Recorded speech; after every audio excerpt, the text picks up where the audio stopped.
Hello, আসসালামু আলাইকুম। আজকের এই ভিডিওটা তৈরি করছি যারা অনার্সে পড়নি বা অনার্সে ইংরেজি বিষয়ে পড়তে চাচ্ছ তাদের জন্য। আসলে ইংরেজি বিষয়ে পড়তে চাইলে কি বিষয়গুলো ফেস করতে হয় বা এটা কেরিয়ারের জন্য কতটুকু বেনিফিশিয়াল, এই বিষয়ে জানার জন্য আজকে আমাদের ক্যাম্পাসের একজন প্রিয় বন্ধু যে ইংরেজি বিষয়ে পড়ছে এবং অনেক স্টুডেন্টকে পড়াচ্ছে, আসলে তার কাছ থেকে কিছু রিভিউ নিব।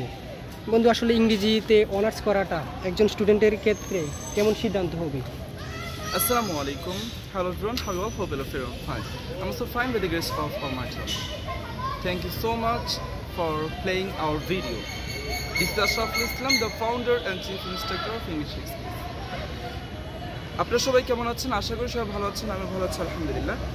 আজকে আমার বন্ধু প্রশ্ন করেছে যে যারা অনার্সে ইংরেজি বিভাগে পড়াশোনা করতে চাও বা করতে চাচ্ছ, এই সিদ্ধান্ত নিতে চাচ্ছ, এই সিদ্ধান্তটা কেমন? আমরা সবাই জানি English department is a royal department. So এই ডিপার্টমেন্টটা হচ্ছে সবচেয়ে সুন্দর রাজকীয় একটা বিভাগ।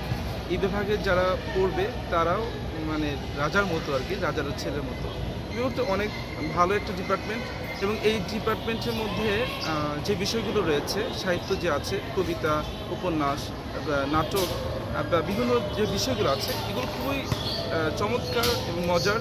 এবং এইগুলো যদি কেউ পড়ে, কোনো শিক্ষার্থী পড়ে, সেক্ষেত্রে নিজের ভিতরে একটা আনন্দ কাজ করবে, উৎফুল্ল কাজ করবে এবং মানে অন্যরকম একটা ভালো লাগে কাজ করবে।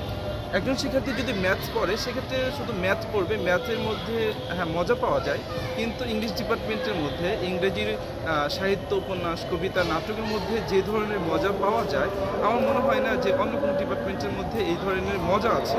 অর্থাৎ তোমার পড়াশোনাটাও হচ্ছে এবং তুমি মজা পাচ্ছ। কী যে অসাধারণ অসাধারণ কবিতা আছে, এগুলো পড়লে তোমাদের নিজের স্কিল ডেভেলপ তো হবে, নিজেদের যে চরিত্র সৌন্দর্য, তারপরে তোমাদের যে সিদ্ধান্ত নেওয়ার ক্ষেত্রে তোমাদের যে একাডেমিক ক্যারিয়ার কীভাবে সাজাবা গোছাবা, সব কিছু সুন্দরভাবে দেওয়া আছে। ইভেন এই যে তোমরা জানো শেক্সপিয়ারের নাম শুনেছ, ওনার কবিতাগুলো অসাধারণ। এই যে উনি যে কবিতা লিখেছে, একটা জাস্ট উদাহরণ দিচ্ছে, সেটা হচ্ছে সনেট 18। এই কবিতার মধ্যে কিন্তু সে তার বন্ধুর সৌন্দর্যের কথা বলেছেন এবং বলেছেন যে শেয়ার কম্পেয়ার দি টু আর সামার, যে তোমার সাথে কি গ্রীষ্মের দিনের সাথে তুলনা করবো, তোমার সৌন্দর্যের সাথে।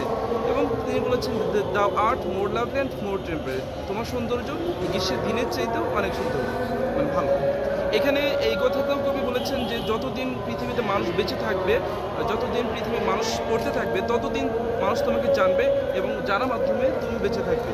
এই যে তিনি এত সুন্দর কবিতা লিখেছেন, যে কবিতার মাধ্যমে তার বন্ধুকে বাঁচিয়ে রেখেছেন এবং তিনি বোঝাতে চেয়েছেন যে তার এই লেখাটা মানুষ পড়বে, তার আত্মবিশ্বাস ছিল।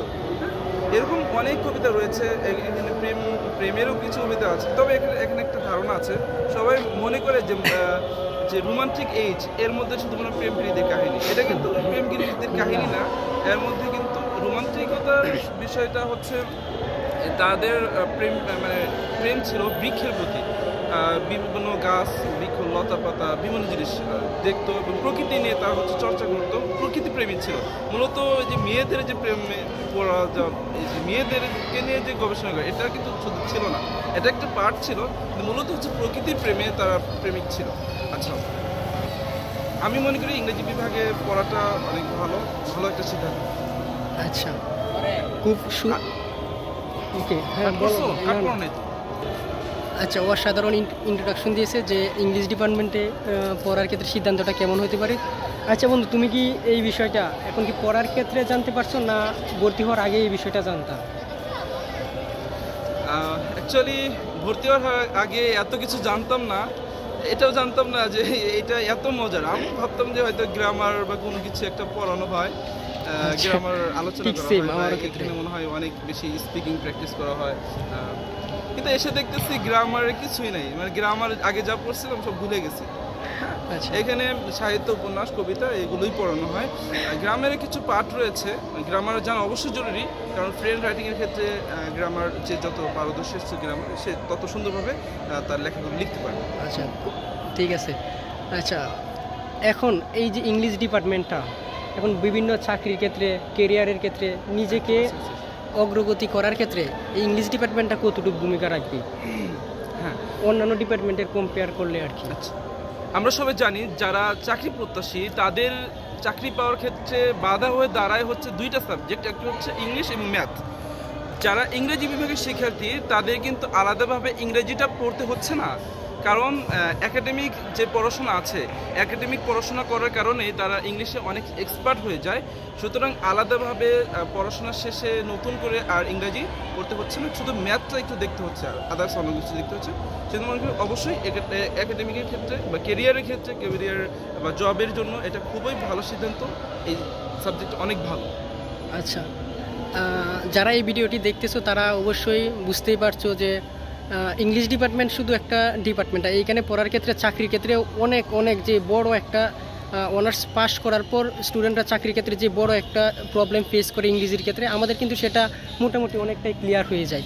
আর একটা ব্যাপার আমি বলে রাখছি, বিশেষ করে সাধারণ অনেক স্টুডেন্টের ক্ষেত্রে এই জিনিসটা থাকে যে শিক্ষকতার ক্ষেত্রে।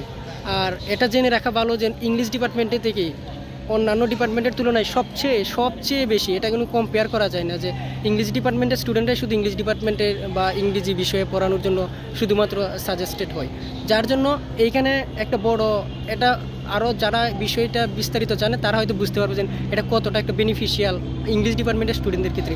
সো আরেকটা কথা বলি, সেটা হচ্ছে এই যে ইংরেজি বিভাগে যারা পড়াশোনা করবে বা ইংরেজিতে অনার্স শেষ করবে তাদের চাকরির টেনশন করতে হবে না, অর্থাৎ তাদের চতুর্দিকে দরজা খোলা।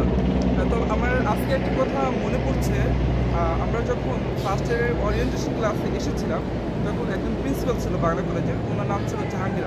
উনি বলেছিলেন, where would you like to see yourself after graduation? Ask yourself, government is ready to give you the job, are you really prepared yourself to get that job? তিনি বলেছিলেন যে তুমি 4 বছর পরে নিজেকে কোথায় দেখতে চাও এখন প্রশ্ন করো। সরকার চাকরি দেওয়ার জন্য প্রস্তুত, তুমি কি নিজেকে সেভাবে প্রস্তুত করেছো কিনা? এবং বলেছিল যে ইংরেজিতে তুমি পড়াশোনা করছো, ইংরেজিতে দক্ষ হও, যদি চাকরি না পাও তুমি আমার কাছে আসবা, তুমি কোন সেক্টরে চাকরি করতে চাও, কোন সেক্টরে চাকরি করতে চাও, আমি সেই সেক্টরে চাকরি দেবো। অর্থাৎ ইংরেজিতে কেউ যদি দক্ষ হয় তার চাকরির জন্য কোনো টেনশন করতে হবে না।